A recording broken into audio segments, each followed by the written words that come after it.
Whoop. We'll wait for you to get you. Ready to go? Today I am standing alongside my friend, Indonesian President Prabowo Subianto, to make what is a historic announcement. The governments of Australia and Indonesia have just substantively concluded negotiations on a new bilateral treaty on our common security. Australia's relationship with Indonesia is based on friendship, trust, mutual respect, and a shared commitment to peace and stability in our region. This treaty is a recognition from both our nations that the best way to secure that peace and stability is by acting together. It signals a new era in the Australia-Indonesia relationship. The treaty is predominantly based on the landmark security agreement signed by the Keating and Suharto governments 30 years ago. It will build on the 2006 Lombok Treaty that, among other things, reaffirmed Indonesia's territorial integrity and sovereignty. It also builds on the Defence Cooperation Agreement that we signed together last year. This treaty will commit Australia and Indonesia to consult at a leader and ministerial level on a regular basis on matters of security, to identify and undertake mutually beneficial security activities, and if either or both countries' security is threatened, to consult and consider what measures may be taken, either individually or jointly, to deal with those threats. This is a watershed moment in the Australia-Indonesia relationship. This treaty represents a major extension of our existing security and defence cooperation. It shows the relationship is as strong as it has ever been, and that's a great thing for our region and for the people of both Australia and Indonesia. I hope to travel to Indonesia in January next year at the President's invitation to formally sign the new treaty after it has gone through our domestic processes. I'll now hand to the President for his remarks. Thank you. Honourable Anthony Albanese, Prime Minister of Australia, Ministers, high-ranking officials, senior officers of the Australian Defence Forces, Australian Navy, Captain of the HMAS Canberra, distinguished members of the media.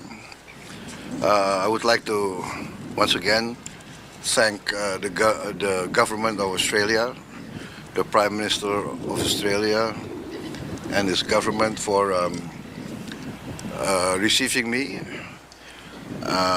This is my first state visit to Australia, although I've been here many times. And I'm pleased to have been received by the Governor General this morning. We had very good discussions, and we, I think, concluded an important agreement, an important treaty between Australia and Indonesia, committing ourselves to close cooperation in the defense and security field, and essentially reaffirming our determination to enhance our friendship and to, as partners, as close neighbors, our determination to maintain the best of relationship in order to enhance and guarantee the security of both our countries. I think essentially that is the purpose. I mentioned many times that we cannot choose our neighbors, especially countries like us. It is our destiny to be direct neighbors. So let us face our destiny with the best of intentions.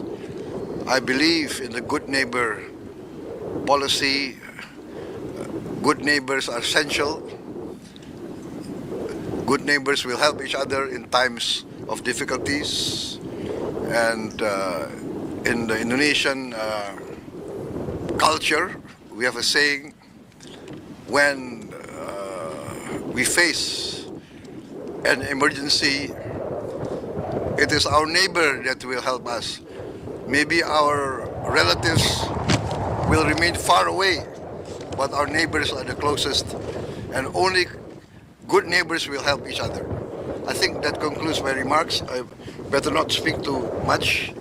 As politicians, we tend to speak a lot in front of the media. But once again, Prime Minister, Deputy Prime Minister, thank you very much for receiving me in such a grand manner. I think your intelligence is very good. You know that I like bagpipes, so I'm received by bagpipe, and thank you very much. Thank you, sir. Thank you.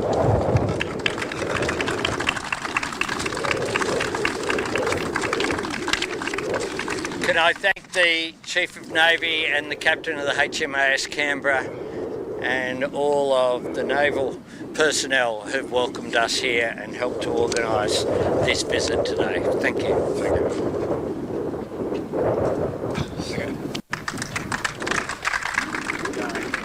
Might do it in front of the